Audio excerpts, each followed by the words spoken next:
रूही बचाएगी नहर को घर वालों से और ले जाएगी नहर को सुकून के पास, जिसके बाद नहर डालेगा सुकून के ऊपर पवित्र भस्म। क्योंकि जहां नहर घर वालों की ऐसी हालत देखकर काफी परेशान तो होता है, मगर नहर को इस बात की खुशी होती है कि रूही उसके ही साथ है। लेकिन वही जब नहर सुकून की बात नहीं मानता तो नहर के प्यार को हासिल करने के लिए सुकून नहर के खिलाफ एक बड़ा कदम उठा लेती है। तो वही नहर को परेशान देखकर रूही भगवान से प्रार्थना करती है कि नहर को उसकी आवाज़ सुनाई दे, जिसके बाद ऐसा ही होता है और वह नहर से कहती है कि घर वालों के ऊपर हनुमान जी की सिंदूर डालकर नहर सुकून का वशीकरण तोड़ सकता है। इसीलिए नहर जल्दी से हनुमान जी के मंदिर पहुंच जाता है और वहां से एक पोटली में सिंदूर लेकर भगवान से प्रार्थना करता है कि सुकून का मकसद कभी पूरा ना हो सके। जिसके बाद नहर जैसे ही घर की दहलीज पर कदम रखता है तो अंदर का नज़ारा देखकर नहर के पैरों तले जमीन खिसक जाती है, क्योंकि पूरे घर वालों के हाथों में चाकू होता है और सुकून के इशारों पर सभी लोग नहर का खेल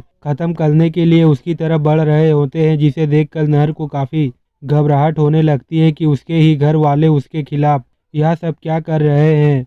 लेकिन तभी रूही नहर को हिम्मत देती है और मन की आवाज़ से नहर से कहती है कि बुराई चाहे कितनी भी शक्तिशाली हो जाए, लेकिन वो अच्छाई का मुकाबला नहीं कर सकती। भगवान उनके साथ है, इसीलिए नहर घर वालों पर वो पवित्र सिंदूर डाल दे। जिसे नहर खुद को संभालता है और ऐसा ही करने लगता है, मगर नहर कुछ कर पाता इससे पहले दादी नहर पर हमला कर देती है, जिससे नहर खुद को बड़ी मुसीबत से बचाता है। मगर नहर इतनी आसानी से हार नहीं मानता और जल्दी से पूरे घर वालों के ऊपर हनुमान जी की सिंदूर डाल देता है, जिससे पूरे घर वालों के ऊपर से सुकून का आविष्करण टूट जाता है। और तभी सुकून रूही को भी देख लेती है, जिसे देखकर सुकून को एक बड़ा झटका लगता है और सुकून को रूही पर काफ़ी गुस्सा भी आता है, क्योंकि सुकून समझ जाती है कि रूही ने ही नहर को ऐसा करने से कहा होगा। और फिर सुकून रूही से कहती है कि रूही ने भले ही सुकून की कैद से खुद को छुड़ा लिया है, मगर जब वह चाहे कितनी भी कोशिशें कर ले नहर को सुकून से नहीं बचा सकती। क्योंकि सुकून आज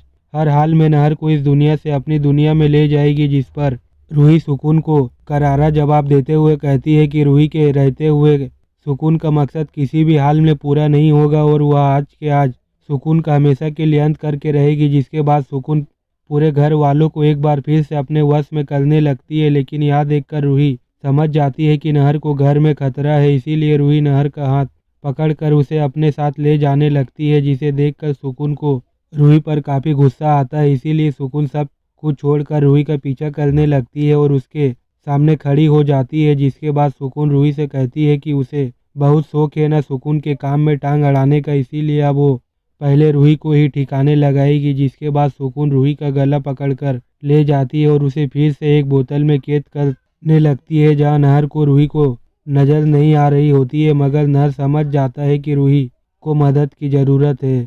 तो दोस्तों, वीडियो अगर अच्छी लगी हो तो वीडियो को एक लाइक करें और सीरियल में आगे क्या होने वाला है जानने के लिए हमारे चैनल को सब्सक्राइब करें।